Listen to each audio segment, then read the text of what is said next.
Hello friends. तो friends, आज के वीडियो में हम बात करेंगे रेलवे रिक्रूटमेंट बोर्ड आरआरबी की जो वैकेंसी है ग्रुप डी पोस्ट के लिए। इसके फॉर्म को जब आप अप्लाई करते हैं, क्रिएट एन अकाउंट करते हैं या ऑलरेडी हैव एन अकाउंट आपके पास है और आपने आधार वेरिफिकेशन नहीं किया हुआ है, तो यहाँ पर फ्रेंड्स आपका जो ओटीपी प्रॉब्लम है वो आपका यहाँ पर अब सॉल्व हो गया है। अब कैसे आपको ओटीपी आएगी, तो आपको यहाँ पर देखिए, आपको सबसे पहले आपका जो आधार कार्ड नंबर है मैं आपको यहाँ पर डालकर शो करूंगा, जिससे जनरेट आधार ओटीपी होगी और आपके पास ओटीपी आएगी। वो ओटीपी आपको वेरीफाई करनी होगी। अगर आपके पास अभी तक ओटीपी नहीं आ रही है या आप ओटीपी की वजह से फॉर्म को अप्लाई नहीं कर पा रहे हैं, तो फ्रेंड्स यहाँ पर इसका जो सर्वर है वो बिल्कुल सही कर दिया गया है। लिंक और इससे रिलेटेड जो भी जानकारी आपको चेक करनी है या वीडियो डिस्क्रिप्शन सकते हैं, वहां पर मैंने इससे रिलेटेड सारी जानकारी आपको प्रोवाइड की हुई है। अब बात करते हैं यहाँ पर रेलवे ग्रुप डी की जो ये अपडेट है आपके ओटीपी से रिलेटेड या फ्रेंड्स आपकी जो भी प्रॉब्लम है उनसे रिलेटेड। तो इस वीडियो को स्टार्ट करने से पहले अगर अभी तक आपने हमारे चैनल को सब्सक्राइब नहीं किया है, सब्सक्राइब करें, शेयर करें, लाइक करें, जिससे आपको आने वाली सारी अपडेट्स मिल सके। तो यहाँ पर फ्रेंड्स देखिए, जब अपने आधार कार्ड नंबर को या वीआईडी नंबर को आप यहाँ पर एंटर करते हैं, तो आपका 12 डिजिट का आधार कार्ड नंबर आपको देना है और उसके बाद नीचे आपको यहाँ पर I hereby authorise railway recruitment board RRB का जो ये ऑप्शन है इस पे आपको क्लिक करना होगा। इसके बाद आपको यहाँ पर एक ऑप्शन मिलता है जनरेट का, तो आप जनरेट वाले ऑप्शन पर क्लिक करेंगे तो देखिए ओटीपी सेंड आपकी हो जाएगी आपके मोबाइल नंबर पर। और उसके बाद फ्रेंड्स आपको यहाँ पर आपकी जो ओटीपी आपके पास आई है वो ओटीपी आपको यहाँ पर एंटर करना है और उसके बाद आपको एक ऑप्शन मिलता है वेरीफाई का। आप इस ऑप्शन पर क्लिक करेंगे आपके आधार कार्ड नंबर पर जो ओटीपी आती है वो वेरीफाई करने के लिए। अब देखिए, आपके आधार कार्ड पर मोबाइल नंबर रजिस्टर होना जरूरी है। अगर आपका मोबाइल नंबर रजिस्टर नहीं है तो आप आधार सेंटर पर जाकर रजिस्टर कर सकते हैं। और अगर फ्रेंड्स मान लीजिए आपके आधार कार्ड पर जो आपका मोबाइल नंबर रजिस्टर आपने किया हुआ है अगर वो आपके पास नहीं है या फ्रेंड्स वो खो गया है या फ्रेंड्स आपने अपना मोबाइल नंबर ही चेंज कर दिया है, तो आप किसी भी आधार सेंटर पर जाकर उसे चेंज करवा लें, क्योंकि ये आपका मैंडेटरी है। क्योंकि अगर आप I do not have Aadhaar card पर क्लिक करते हैं, पहले क्या था 2024 की वैकेंसीज में आप यहाँ पर पैन कार्ड के माध्यम से या फ्रेंड्स आपके ड्राइविंग लाइसेंस के माध्यम से भी रजिस्ट्रेशन कर सकते थे, पर यहाँ पर अब सिर्फ आधार वैलिडेशन ही यहाँ पर मैंडेटरी रखा गया है। तो आधार कार्ड में अगर अभी तक आपने चेंजेस नहीं किए हैं तो अपने आधार कार्ड में मोबाइल नंबर को आप चेंज करवा लें या अपडेट करा लें। 2 से 3 दिन या 4 दिन में आपका ये अपडेट हो जाता है, तो लास्ट डेट का वेट ना करें। अगर आपका आधार कार्ड में अगर मोबाइल नंबर रजिस्टर नहीं है तो आप उसे वेरीफाई यहाँ पर जरूर कर लें। तो यहाँ पर फ्रेंड्स अब हम बात करेंगे कैसे आपकी जो ये प्रॉब्लम है ओटीपी की सॉल्व होने के बाद अब आप अपने रजिस्ट्रेशन करने के बाद आप फॉर्म को अप्लाई कर सकते हैं। कौन कौन से डॉक्यूमेंट्स आपको अपलोड करने होंगे, तो सबसे इंपॉर्टेंट जो पॉइंट है वो है आपके कास्ट सर्टिफिकेट का। तो जो कास्ट सर्टिफिकेट है एससी एसटी का या ओबीसी का, उसका फ्रेंड्स आपको यहाँ पर फॉर्मेट दिया गया है, मीन्स सेंट्रल गवर्नमेंट का ये सर्टिफिकेट होना चाहिए। तो अगर आप स्टेट गवर्नमेंट का अपलोड करते हैं तो फ्रेंड्स वो मान्य नहीं होगा। आपको सिंपली क्रिएट एन अकाउंट करने के बाद जब अपना रजिस्ट्रेशन कर लेंगे, ओटीपी वेरीफाई कर लेंगे, इसके बाद ऑलरेडी हैव एन अकाउंट पर आपको जाना होगा। और यहाँ पर इस ऑप्शन पर जाने के बाद आपको यहाँ पर एक ऑप्शन मिलता है मोबाइल नंबर और आपके पासवर्ड का, और आप यहाँ से अपने मोबाइल नंबर, पासवर्ड और आप I am not a robot पर क्लिक करके आप फ्रेंड्स लॉग इन कर सकते हैं। इसके बाद फ्रेंड्स आपका देखिए जो डैशबोर्ड है ये ओपन हो जाएगा और डैशबोर्ड यहाँ पर ओपन होने के बाद यहाँ पर है सीएन नंबर 08/2024। अब यहाँ पर फ्रेंड्स देखिए, आप अगर मान लीजिए आपका जो जोन है वो अगर आप चाहते हैं आप सेलेक्ट करना दिल्ली को, तो उस कंडीशन में आपको चंडीगढ़ ही यहाँ पर सेलेक्ट करना होगा, क्योंकि दिल्ली का अलग से कोई ऑप्शन आपको यहाँ पर देखने को नहीं मिलेगा। तो जो फ्रेंड्स आपका ये जोन है इसके लिए आपको केवल यहाँ पर चंडीगढ़ ही सेलेक्ट करना है। तो आपके अकॉर्डिंग आप जिस भी जोन से अप्लाई करना चाहें वो आप कर सकते हैं। आपको जोन वाइज वैकेंसीज भी देखने को मिल जाती है इसकी नोटिफिकेशन पर। और यहाँ पर जो प्रॉब्लम आ रही थी कैंडिडेट को सिर्फ दिल्ली से रिलेटेड, वो भी मैंने आपको बता दिया है कैसे आप चंडीगढ़ सेलेक्ट करेंगे। उसके बाद नेक्स्ट स्टेप पर क्लिक करेंगे, आई एम नॉट रेगुलेटरी पर डिबेट पर क्लिक करके, और उसके बाद फ्रेंड्स आप अपने जो फॉर्म है उसको आप अप्लाई कर सकते हैं। अब आगे हम प्रोसेस में बात करेंगे क्या क्या आपको डॉक्यूमेंट्स अपलोड करने हैं, फोटोग्राफ एंड सिग्नेचर कैसा आपको अपलोड करना है, क्वालिफिकेशन कैसे आपको फिल करनी होगी, सारी जानकारी मैं आपको अब यहाँ प्रोवाइड करने वाला हूँ। अभी चीज ध्यान रखिएगा, अगर आपने फ्रेंड्स 2024 में अगर आपने रजिस्ट्रेशन किया था इस पोर्टल पर और जब आप लॉग इन करते हैं आपके डैशबोर्ड पर, तो फ्रेंड्स यहाँ पर आपको एक बॉक्स मिलेगा जिसमें फ्रेंड्स आपको जो आपका आधार ऑथेंटिकेशन है वो करना होगा। ये उन्हीं कैंडिडेट को मिलता है जो कि फ्रेंड्स जिन्होंने पहले रजिस्ट्रेशन किया हुआ है बिना आधार के। तो यहाँ पर अगर आपको मिलता है तो वो भी आपको सेम प्रोसेस है, ओटीपी आपको वेरीफाई करनी है और उसके बाद आपको ऑनलाइन एप्लीकेशन पर जाकर आपको फ्रेंड्स यहाँ से नेक्स्ट स्टेप पर क्लिक करके अप्लाई करना स्टार्ट कर देना है। इसके बाद फ्रेंड्स यहाँ पर देखिए, अब आपके सामने जो आपका डैशबोर्ड है ये ओपन हो जाएगा, मतलब जो फॉर्म है वो आपका स्टार्ट हो जाएगा।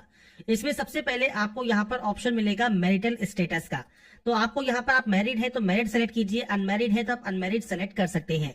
अगर आपने देखिए पहले कोई फॉर्म अप्लाई किया हुआ है तो आपको जानकारी ऑटोमेटिक फिलअप मिलेगी। अगर आपने कोई भी फॉर्म अप्लाई नहीं किया हुआ है तो आपको मैनुअली यहाँ पर एंट्री करनी है। जैसे आप यहाँ पर रिलीजन सेलेक्ट करेंगे, आपकी जो मदर टंग है वो आपको यहाँ से लैंग्वेज दी गई है, आप उसे सेलेक्ट कर सकते हैं। आप किस लैंग्वेज में अपने एग्जाम को चाहते हैं वो आपको यहाँ पर सेलेक्ट करना होगा। इधर है परमानेंट विजिबल मार्क। अब विजिबल मार्क क्या होते हैं? आपके चेहरे पर, हाथ पर, पैर पर, जैसे कोहनी से नीचे नीचे और ऐसे ही आपके घुटने से नीचे नीचे जो भी आपका विजिबल, कोई भी कट का निशान है, कोई मोल है, कोई बर्न का निशान है, कोई कट का निशान है जो कि विजिबल हो तो आप उसकी जानकारी दे सकते हैं, नहीं है तो आप नो मार्क की एंट्री कर देंगे। इसके बाद है कम्युनिटी डिटेल्स। ये फ्रेंड्स सेक्शन बहुत इंपॉर्टेंट है क्योंकि आपको यहाँ पर जो रिजर्वेशन है वो आपको इसी सेक्शन से मिलता है। सबसे पहले जनरल ऑप्शन है, जनरल में कोई भी ऑप्शन नहीं है, आप सिंपली जनरल सेलेक्ट करके आगे की प्रोसेस कर सकते हैं। इसके बाद आएगा एससी का ऑप्शन। तो अब देखिए एससी अगर आप कैंडिडेट हैं तो उस कंडीशन में एससी, एसटी, ओबीसी के लिए रिजर्वेशन के लिए सेंट्रल गवर्नमेंट ऑफ इंडिया का आपके पास सर्टिफिकेट होना चाहिए। तो आपको यहाँ पर पहले ही कहा गया है सेंट्रल गवर्नमेंट का सर्टिफिकेट आपको यहाँ पर देना है। आई अंडरस्टैंड पर आप क्लिक करेंगे। अब ये तो है आपकी कैटेगरी, एससी, एसटी, ओबीसी आपकी कैटेगरी होती है। इसके अंतर्गत आपकी जो जाति है वो आपको मेंशन करना है। अब जाति फ्रेंड्स आपकी जो एक्चुअल जाति है आपके कास्ट सर्टिफिकेट पर मेंशन होती है, वही आप यहाँ पर लिखेंगे। आपका जो कास्ट सर्टिफिकेट नंबर है वो आपको देना है। कास्ट सर्टिफिकेट आपका जिसने भी इशू किया है, जिसकी डिजिटल साइन हो, कोई सील लगी हो या मोहर लगी हो, जो भी आपका साइन जिसने भी किया होगा, जिसने ये इशू किया होगा वो कौन है, तो वो आपको यहाँ पर देखिए ऑप्शंस मिल जाते हैं आपके अकॉर्डिंग। जिन्होंने भी ये जारी किया है आपको इनमें से वो ऑप्शन यहाँ पर सेलेक्ट करना होगा। ये फ्रेंड्स आपके अकॉर्डिंग ऑप्शन आप यहाँ पर सेलेक्ट कर लेंगे। इसके बाद फ्रेंड्स यहाँ पर होगा इशूइंग स्टेट, किस स्टेट से ये इशू हुआ है। इसके बाद है डेट ऑफ इशू, आपका सर्टिफिकेट कब इशू हुआ है आप उसकी जानकारी यहाँ पर प्रोवाइड करेंगे। तो आपके अकॉर्डिंग जो भी आपका यहाँ पर डेट ऑफ इशू है वो आपको देना होगा। अब एससी और एसटी, ये तो एससी की बात हो गई, ऐसे ही सेम एसटी का भी है। तो आपको एसटी में भी सेम आपको जानकारी देनी है, आपका ट्राइब का नाम क्या है, सर्टिफिकेट क्या है, वो आपको जानकारी देनी होगी। अब यहाँ पर देखिए एक ऑप्शन मिलता है आपको कि आपको फ्रेंड्स यहाँ पर जो ट्रेवलिंग पास है रेलवे का वो अगर आपको नहीं चाहिए, मान लीजिए आप ट्रेवलिंग पास नहीं लेना चाहते हैं, आप सिंपली नो कर दें, कोई भी ऑप्शन आपके सामने यहाँ पर नहीं आएगा। पर अगर आपको ट्रेवलिंग पास चाहिए तो आपको यहाँ पर यस करते हैं। तो उसके बाद आपको यहाँ पर सबसे पहले देना है रेलवे स्टेशन, आपके पास सबसे पास जो भी रेलवे स्टेशन है उसका नाम आप देंगे। जैसे मान लीजिए हमारा जो सेंटर मान लीजिए लगता है कि हम यहाँ पर, जैसे मैं यहाँ पर आपको लिख रहा हूँ हमारे तहसील का नाम, तो हमारा जो भी सेंटर लगता है रेलवे स्टेशन का, जो भी रेलवे स्टेशन सबसे पास में है उसकी जगह का नाम आपको देना है। यहाँ से ही आपकी टिकट आपको यहाँ पर मिलेगी, जहां पर भी आपका सेंटर आएगा तो वही आपको यहाँ पर देना है। इसके बाद यहाँ पर देखिए कहा गया है upload your valid caste certificate. तो आपका जो कास्ट सर्टिफिकेट है सेंट्रल गवर्नमेंट का वो आपको पीडीएफ फॉर्मेट में अपलोड करना है, ओनली इन पीडीएफ। तो आपको फ्रेंड्स डॉक्यूमेंट को 500 KB के अंतर्गत आपको यहाँ पर जो है आपको यहाँ पर अपलोड करना होगा। ये बात हो गई आपके एससी की और एसटी की। तो एसटी में भी आपको यहाँ पर जो है सर्टिफिकेट अपलोड करना आपको जरूरी रहता है। तो यहाँ पर फ्रेंड्स अपने सर्टिफिकेट्स को आप अपलोड कर सकते हैं, मतलब कास्ट सर्टिफिकेट को। इसके बाद बात आती है ओबीसी की। अब ओबीसी में भी फ्रेंड्स आपको यहाँ पर पूछता है आप नॉन क्रीमी से बिलोंग करते हैं। अगर आप एनसीएल से बिलोंग करते हैं तो ही आप यस करेंगे, नहीं तो आप नो करते हैं तो आपसे कहता है कि आप जनरल से ही फॉर्म को अप्लाई कर दें, क्योंकि आपको कोई भी रिजर्वेशन किसी भी तरह का नहीं मिलेगा। तो आपके पास एनसीएल का सर्टिफिकेट होना ही चाहिए। अब आपसे देखिए ओबीसी एनसीएल में क्या कहा गया है कि आपके पास जो फ्रेंड्स सर्टिफिकेट है प्रिस्क्राइब्ड फॉर्मेट में closing date of submission of और एप्लीकेशन फॉर्म से पहले का आपके पास होना चाहिए, और आपके पास सेल्फ डिक्लेरेशन भी आपके पास यहाँ पर होना चाहिए कि आप क्रीमी लेयर से बिलोंग नहीं करते हैं। तो ये फ्रेंड्स आपको यहाँ पर जानकारी देनी है, कास्ट का नाम, आपका community certificate number, community certificate issue किसने किया है, और डेट ऑफ इशू आपको देना होगा। जितने भी सर्टिफिकेट्स फ्रेंड्स आते हैं, जो भी आपका सर्टिफिकेट है, उनकी सब परफॉर्मा आपको फ्रेंड्स आरआरबी अप्लाई जहां से आपने लॉगिन किया है उसके होम पेज पर या डैशबोर्ड पर ही आपको देखने को मिल जाते हैं। वहां से आप चेक कर सकते हैं, सभी फॉर्मेट आपको इसके ऑफिशियल डैशबोर्ड पर ही मिल जाएंगे, या आप नोटिफिकेशन को भी देखेंगे तो उसमें सबसे लास्ट में आपको फ्रेंड्स वैकेंसीज के पहले आपको यही जानकारी दी गई है।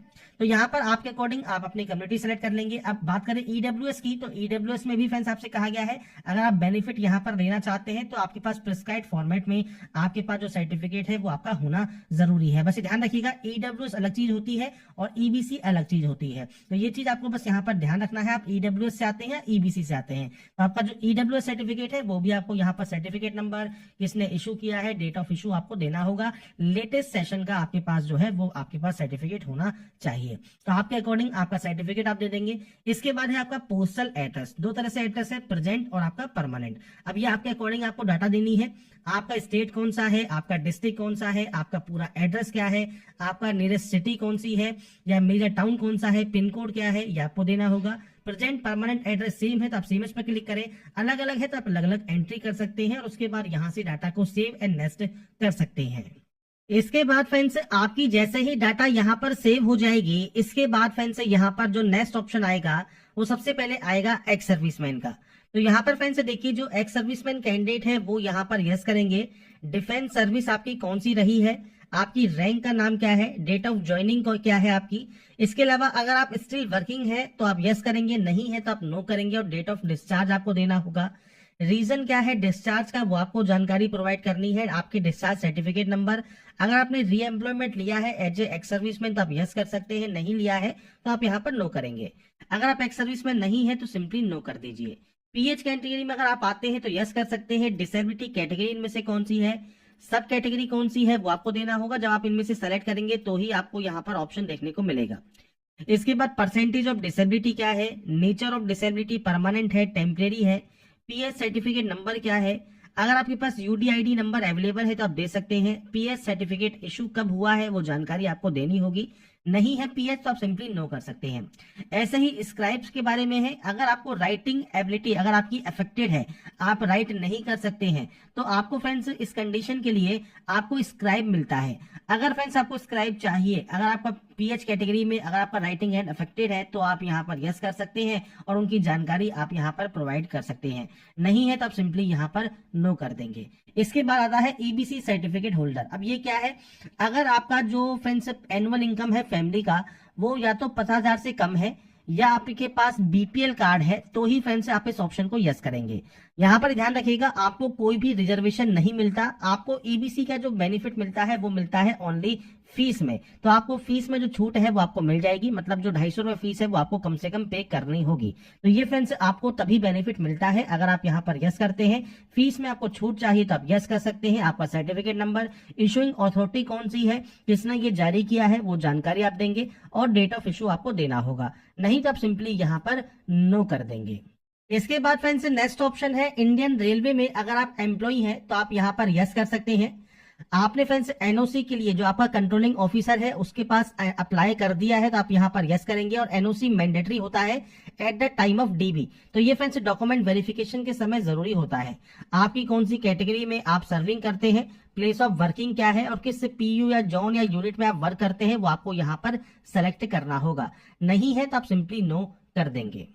इसके बाद फ्रेंड्स नेक्स्ट ऑप्शन है अगर आपका जो करंट डिपार्टमेंट है जैसे सेंट्रल गवर्नमेंट का है, स्टेट गवर्नमेंट का है या पीएसयू का है, इनमें से कोई भी अगर आपका ऑप्शन एप्लीकेबल है तो आप उस ऑप्शन को सेलेक्ट कर सकते हैं। जैसे आप फ्रेंड्स सेंट्रल गवर्नमेंट में वर्क करते हैं तो अपनी ऑर्गेनाइजेशन का नाम देंगे, कब से आप काम कर रहे हैं, और स्टिल वर्किंग है तो आप यस कर सकते हैं और इसकी जानकारी आप प्रोवाइड करेंगे।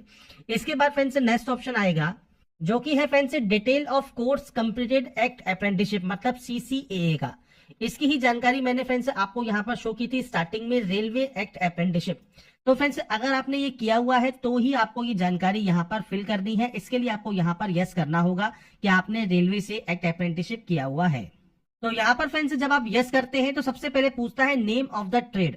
तो यहाँ पर देखिए कोई भी ट्रेड से आपने अप्रेंटिसशिप किया हुआ है, आप यहाँ पर एनी डिसिप्लिन सेलेक्ट करेंगे। इसके बाद है ट्रेनिंग कब से आपकी स्टार्ट हुई है, ट्रेनिंग कब तक चली है वो जानकारी आपको देनी है। आपका रिजल्ट अगर डिक्लेयर हो गया है तो आप यहाँ पर यस कर सकते हैं।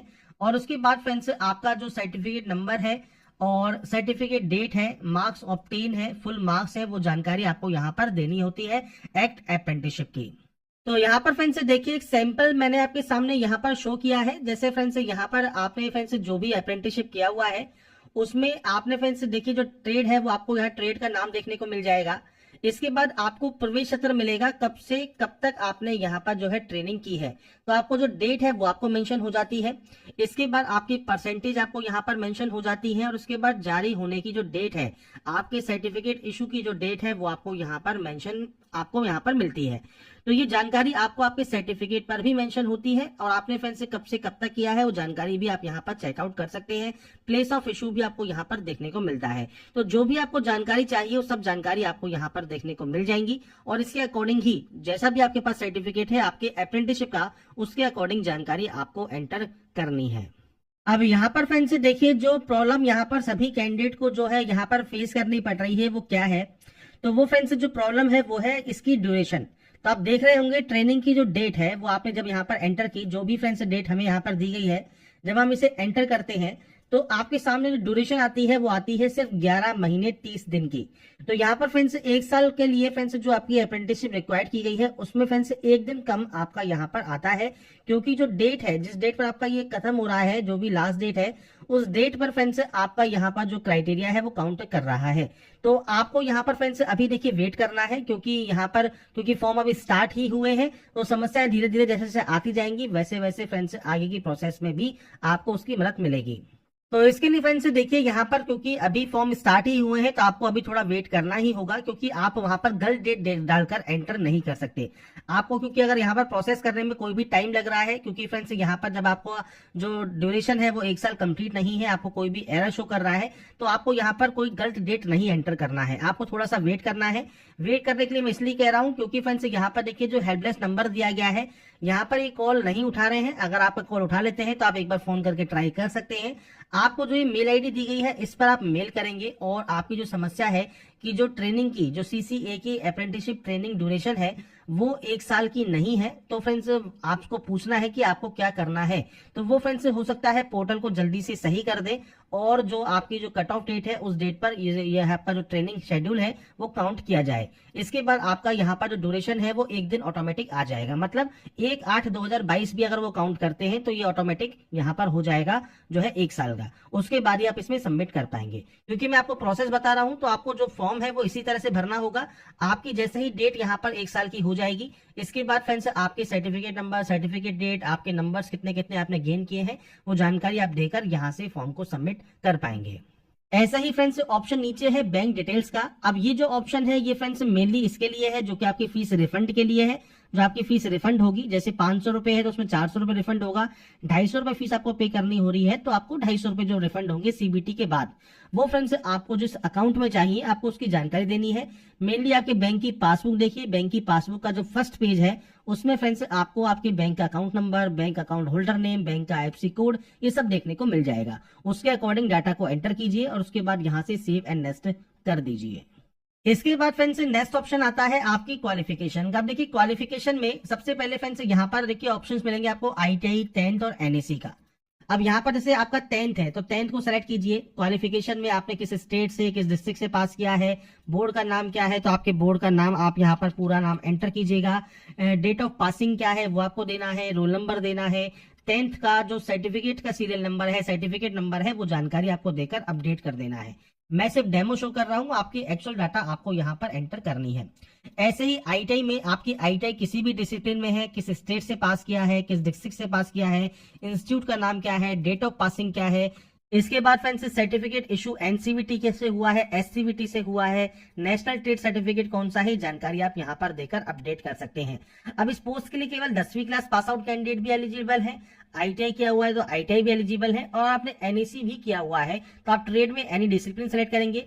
इसके बाद सेम आपने किस स्टेट से इसको पास किया है वो जानकारी फ्रेंड्स आपको यहाँ पर देनी है। इसके बाद फ्रेंड्स आपने यहाँ पर इसको फ्रेंड्स किस डिस्ट्रिक्ट से पास किया है, आपके इंस्टीट्यूट का नाम क्या है जहां से आपने NAC किया हुआ है तो आपको इंस्टीट्यूट का नाम भी देखने को मिल जाएगा। जो आपका सर्टिफिकेट है उस पर डेट ऑफ पासिंग क्या है, तो आपका जो डेट ऑफ पास है, रिजल्ट डेट है जो है वही आपको यहाँ पर एंटर करना होगा। तो आपका रिजल्ट डेट आप यहाँ पर एंटर कर देंगे। मैं सिर्फ सैंपल शो कर रहा हूँ, आपके अकॉर्डिंग आपकी डाटा आपको एंटर करनी है। इसके बाद friends certificate issued by NCVT है और certificate type national apprenticeship certificate NAC है। तो ये जानकारी आपको यहाँ पर फिल करना है और उसके बाद आपको यहाँ पर जो है इसको ऐड वाले ऑप्शन पर क्लिक करके ऐड कर देना है। तो बेसिक जानकारी है जो कि आप 10th ITI या NSE जो भी आपने किया हुआ है। अब जिन कैंडिडेट पर NSE नहीं है, ITI नहीं है, वो केवल 10th से फॉर्म को अप्लाई कर सकते हैं। जिन्होंने ITI की हुई है वो ITI से फॉर्म को फिल कर सकते हैं। जिसने NSE किया हुआ है वो NSE से फॉर्म को भी अप्लाई कर सकता है और उसके बाद ही आप इसे ऐड करके नेक्स्ट स्टेप पर जाएंगे। इसके बाद फ्रेंड्स यहाँ पर क्वालिफिकेशन एंटर करने के बाद अब आता है आपका नेक्स्ट ऑप्शन, जिसमें आप प्रोफाइल आपके डॉक्यूमेंट्स अपलोड करेंगे। तो देखिए कास्ट सर्टिफिकेट आपका पहले से ही अपलोडेड है, जो कि हमने स्टार्टिंग में ही फर्स्ट स्टेप में जो पर्सनल डिटेल है उसमें ही अपलोड कर दिया था। इसके बाद है फोटोग्राफ एंड सिग्नेचर अपलोड। अब ये कैसे आपको अपलोड करना है, तो देखिए सैंपल ऑफ फ्यू रिजेक्टेबल फोटोज आपको दी गई है। कौन कौन सी फोटोज आपकी यहाँ पर रिजेक्ट हो सकती हैं उसकी जानकारी आपको यहाँ पर देखने को मिल जाएगी। तो आपको फ्रेंड्स सिंपल फोटो आपकी यहाँ पर अपलोड यहाँ पर आपको करनी है। तो इसके लिए फ्रेंड्स आप ब्राउज पर क्लिक करेंगे, फाइल को सेलेक्ट करेंगे और अपने फोटोग्राफ एंड सिग्नेचर को अपलोड कर देंगे। अब देखिए सिग्नेचर फोटो को अपलोड करने में सबसे इंपॉर्टेंट जो आपको बात याद रखनी है वो रखना है आपको पिक्सल। जैसे यहाँ पर आपको देखिए हाइट दी गई है 320 और विड्थ दी गई है 240। सिग्नेचर के लिए 60 पिक्सल हाइट है, 140 पिक्सल विड्थ है। तो ये आपको यहाँ पर ध्यान रखना है और उसके बाद ध्यान रखना है साइज का। तो 50 से 100 KB साइज है फोटोग्राफ का और 30 से 50 KB साइज है आपके सिग्नेचर का। तो अब कैसे इसको रिसाइज कर सकते हैं, कैसे साइज को मेंटेन कर सकते हैं और अपलोड कर सकते हैं, अब इसके बारे में बात कर लेते हैं। तो सबसे पहले आपको आना होगा imresizer.com की ऑफिशियल वेबसाइट पर। तो फ्रेंड्स आप गूगल पर imresizer लिख सकते हैं। imresizer लिखने के बाद आपके सामने कुछ इस तरह का इंटरफेस आ जाएगा, जहां से अपलोड इमेजेस पर आप क्लिक करेंगे। तो यहाँ पर फ्रेंड्स फोटोग्राफ को यहाँ पर लेने के बाद मैंने सिर्फ डेमो आपके सामने शो कर रहा हूँ, आपकी एक्चुअल फोटो डाटा आपको सब यहाँ पर जानकारी लेनी है। अब यहाँ पर सबसे पहले देखिए फोटोग्राफ के लिए हाइट है 320 और आपकी जो विड्थ है वो है 240। तो आपको करना क्या है, आपको यहाँ पर देखिए विड्थ और हाइट दी गई है और यहाँ पर यूनिट को आप सेलेक्ट कर लेंगे पिक्सल में। पिक्सल सेलेक्ट करना जरूरी है। अगर आप यहाँ देखेंगे तो आपको पिक्सल में PX में ही वैल्यू यहाँ पर दी गई है। इसके बाद आपको यहाँ पर देनी है विड्थ और इसके बाद आपको हाइट देनी है यहाँ पर। तो आप विड्थ और हाइट यहाँ पर दे देंगे। तो आपसे कहा गया है 320 240, तो आपको 320 240 ही पिक्सल यहाँ पर रखना है। फॉर्मेट आप JPG रख ले। इसके बाद नीचे आइए, फाइल साइज पर जाइए और फाइल साइज पर आने के बाद मान लीजिए आप इसका साइज रखना चाहते हैं, आप मान लीजिए 55 KB। तो आप यहाँ पर 55 KB यहाँ पर लिख देंगे, क्योंकि साइज रिक्वायर्ड है आपका यहाँ पर 50 से 100 KB। तो आप यहाँ पर इसको जो है 55 KB रख सकते हैं, या फ्रेंड्स आप यहाँ पर इसे 70 KB कर दीजिए और उसके बाद नेक्स्ट डाउनलोड पर आप क्लिक कीजिए। इसके बाद थोड़ा सा वेट कीजिए, आपकी देखिए इमेज यहाँ पर डाउनलोड हो जाएगी। इमेज जब आपकी यहाँ पर डाउनलोड हो जाती है, इसके बाद आपको फ्रेंड्स ऐसे ही जो सिग्नेचर है वो भी आपको अपलोड करना है। तो सबसे पहले यूनिट पर जाइए, पिक्सल को सेलेक्ट कीजिए। पिक्सल सेलेक्ट करने के बाद आपको विड्थ और हाइट देनी है। विड्थ और हाइट कितनी है आपकी फ्रेंड्स, हाइट है आपकी 60 की और विड्थ है 140। तो यहाँ पर फ्रेंड्स आपको विड्थ एंटर कर देना है और आपको उसके बाद आपकी जो हाइट है साइन की वो आपको यहाँ पर एंटर करना है, JPG रखना है और यहाँ पर भी आप साइज जो है वो रख सकते हैं। मान लीजिए 50 KB रख दिया और नेक्स्ट डाउनलोड पर क्लिक कर दिया, आपकी जो फाइल है वो डाउनलोड हो जाएगी। अब यहाँ पर आप ध्यान रखेंगे कि देखिए यहाँ पर जो फोटोग्राफ है उसका साइज तो ठीक है, पर सिग्नेचर का साइज कम हो गया, मतलब 4.6 KB में ही ये ओनली डाउनलोड हुआ। क्योंकि फ्रेंड जो साइज मांगा है, जो पिक्सल मांगा है, वो सिर्फ 140 और 60 पिक्सल ही यहाँ पर रिक्वायर्ड किया गया है। तो इस वैल्यू में जैसे ही आप कन्वर्ट करते हैं, फाइल का जो साइज है जो कि रिक्वायर्ड है 30 से 50 KB, वो फ्रेंड्स घटकर ओनली 4 या 5 KB ही हो जाता है। तो इसके लिए फ्रेंड्स आपको देखिए एक और वेबसाइट यहाँ पर ओपन करनी होगी, PI7 इमेज टूल। इसमें फ्रेंड्स एक ऑप्शन मिलेगा आपको कंप्रेस इमेज टू 50 KB। तो यहाँ पर फ्रेंड्स आपको जो साइज रखना है वो आपका 30 से 50 KB के बीच में ही रखना है। तो आपको यहाँ पर देखिए जो भी साइज चाहते हैं, जैसे मान लीजिए आप चाहते हैं यहाँ पर इसका साइज हो जाए 40 KB, तो आप 40 यहाँ लिख दीजिए। कंप्रेस वाले ऑप्शन पर क्लिक कीजिए। अब आपका जो सिग्नेचर है वो फ्रेंड्स आपका देखिए कंप्रेस हो जाएगा 38 KB में और उसे आप यहाँ से डाउनलोड कर लेंगे। जब ये डाउनलोड हो जाएगा 38 KB में, इसके बाद फ्रेंड्स आप अपना जो फोटोग्राफ एंड सिग्नेचर है वो यहाँ पर आप आराम से अपलोड कर पाएंगे। तो मैंने यहाँ पर जो प्रोसेस है वो आपको बता दी है, कैसे फ्रेंड्स आप अपने साइज को जो है रिसाइज कर सकते हैं, पिक्सल में चेंज कर सकते हैं और कैसे फ्रेंड्स आप यहाँ पर इसका जो साइज है वो भी आप चेंज कर सकते हैं। दोनों ही वेबसाइट मैंने आपको शो कर दी है। आप वहां से अपने फोटोग्राफ एंड सिग्नेचर का जो साइज है वो आपको चेंज कर लें और उसके बाद ब्राउज पर क्लिक करें और इसके बाद फ्रेंड्स यहाँ पर देखिए अपलोड कर दें। तो आपको यहाँ पर आपका जो प्रीव्यू है वो आपको देखने को मिल जाएगा। ऐसे ही आपको आपका जो सिग्नेचर है वो अपलोड करना है। अभी मैंने आपका जो फाइल नेम है वो चेंज नहीं किया है, अपना फाइल नेम जो है वो चेंज जरूर कर लें। इसका नाम फोटोग्राफ और इसका नाम सिग्नेचर रख दें और उसके बाद ही आप सेव एंड नेक्स्ट यहाँ से डाटा को करेंगे। इसके बाद फ्रेंड्स नेक्स्ट ऑप्शन जो आता है वो आता है आपके फ्रेंड्स एलिजिबल पोस्ट जॉन या PU का। जिसमें आप अप्लाई करना चाहते हैं। तो यहाँ पर फ्रेंड्स आपको देखिए मिल जाते हैं ऑप्शंस। तो आप यहाँ पर पोस्ट देख रहे होंगे, आपके अकॉर्डिंग आप जिस भी पोस्ट को सबसे पहले प्रेफरेंस यहाँ पर देना चाहते हैं, आपको उस ऑप्शन पर टिक करना है प्लस वाले साइन पर, वो आप ऑप्शन आपका यहाँ पर आ जाएगा। ऐसे ही आप मान लीजिए किसी और पोस्ट को यहाँ पर प्रेफरेंस देना चाहते हैं, इसके बाद आप इस तरह से यहाँ पर फ्रेंड्स आपकी जो प्रेफरेंस है वो आप ऑटोमेटिक यहाँ पर दे सकते हैं। तो आपको फ्रेंड्स जितनी प्रेफरेंस देनी है आप चाहे तो सभी में प्रेफरेंस दे सकते हैं। तो ये फ्रेंड्स एलिजिबल पोस्ट ऑटोमेटिक आती है जो भी जानकारी आपने अभी तक फिल की है उसके अकॉर्डिंग। इसके बाद फ्रेंड्स आप नीचे आते हैं, यहाँ पर आई हैव एक्सरसाइज पर क्लिक करते हैं, आई हियर बाय डिक्लेयर पर क्लिक करते हैं, प्लेस का नाम मेंशन करते हैं, मतलब अभी आप जहां से इस फॉर्म को अप्लाई कर रहे हैं उस जगह का नाम आप यहां पर एंटर करेंगे। और इसके बाद फ्रेंड्स आपको यहाँ पर जो ऑप्शन मिलता है वो मिलता है सेव का, आप इसे यहाँ से सेव करेंगे और पोस्ट प्रेफरेंस सेव होने के बाद प्रीव्यू एप्लीकेशन कर लेंगे। प्रीव्यू एप्लीकेशन करने के बाद फ्रेंड्स अगर आपको लगता है कोई भी गलती हो गई है किसी भी स्टेप में, तो फ्रेंड्स आपको देखिए एडिट का ऑप्शन यहाँ पर मिल जाएगा। अगर कोई भी गलती नहीं है, सभी ऑप्शंस बिल्कुल सही है, तो आप आई हैव रीचेक पर क्लिक करेंगे और उसके बाद दिए गए सबमिट वाले ऑप्शन पर क्लिक कर देंगे फॉर्म को सबमिट करने के लिए। जब आपका फॉर्म यहाँ पर सबमिट हो जाएगा, इसके बाद फ्रेंड्स नेक्स्ट ऑप्शन आएगा आपके पेमेंट का। तो फ्रेंड्स पेमेंट करने के लिए आपको फ्रेंड्स यहाँ पर देखिए ऑप्शन मिलता है पे विद SBI ई पे का। आपका जो अमाउंट है जो आपको पे करना है वो 250 रुपए है। अगर आप यहाँ पर जनरल OBC EWS कैंडिडेट है तो 500 रुपए आपको शो करेगा। आप पे विद SBI ई पे पर क्लिक करेंगे। इसके बाद फ्रेंड्स मल्टीपल ऑप्शन है, आप चाहे तो कार्ड का यूज कर सकते हैं, अपने कार्ड डिटेल्स को फिल करके पे नाउ कर दीजिए। नेट बैंकिंग यूजर है SBI के या किसी अदर बैंक के तो वो आप सेलेक्ट कर सकते हैं। UPI से करना चाहे, मान लीजिए QR कोड स्कैन करना चाहें तो आप QR पर क्लिक करके पे नाउ पर क्लिक करेंगे। और इसके बाद फ्रेंड्स आप इस QR कोड को स्कैन करके आपका फ्रेंड्स जो ऑनलाइन पेमेंट है इस फॉर्म को अप्लाई करने का वो आप कर सकते हैं। जैसे ही पेमेंट वेरीफाई होगा आपका जो फॉर्म है वो फाइनली सबमिट हो जाएगा और आप अपना प्रिंट आउट सेव करके अपने पास रख पाएंगे। तो यहाँ पर फ्रेंड्स देखिए जो प्रोसेस है आपके फॉर्म को अप्लाई करने की वो जानकारी मैंने आपको प्रोवाइड कर दी है। OTP की जो सबसे बड़ी प्रॉब्लम थी RRB के द्वारा वो फ्रेंड्स यहाँ पर सही हो गई है। जैसा कि मैंने प्रीवियस वीडियो में कहा था, हेल्पडेस्क ने कहा है कि ये प्रॉब्लम कल तक सॉल्व हो जाएगी, तो ये प्रॉब्लम सॉल्व हो चुकी है। और अगर आपने अभी तक फॉर्म अप्लाई नहीं किया है ग्रुप डी का तो आप फॉर्म को अप्लाई जरूर कर लें, क्योंकि फ्रेंड्स आपकी जो लास्ट डेट है वो करीब आ रही है। तो इसलिए फ्रेंड्स यहाँ पर आप कोशिश करें जल्दी ही अपने फॉर्म को आप अप्लाई कर लें। तो जो भी जानकारी मैंने आपको प्रोवाइड की है ये आप रेलवे की ऑफिशियल वेबसाइट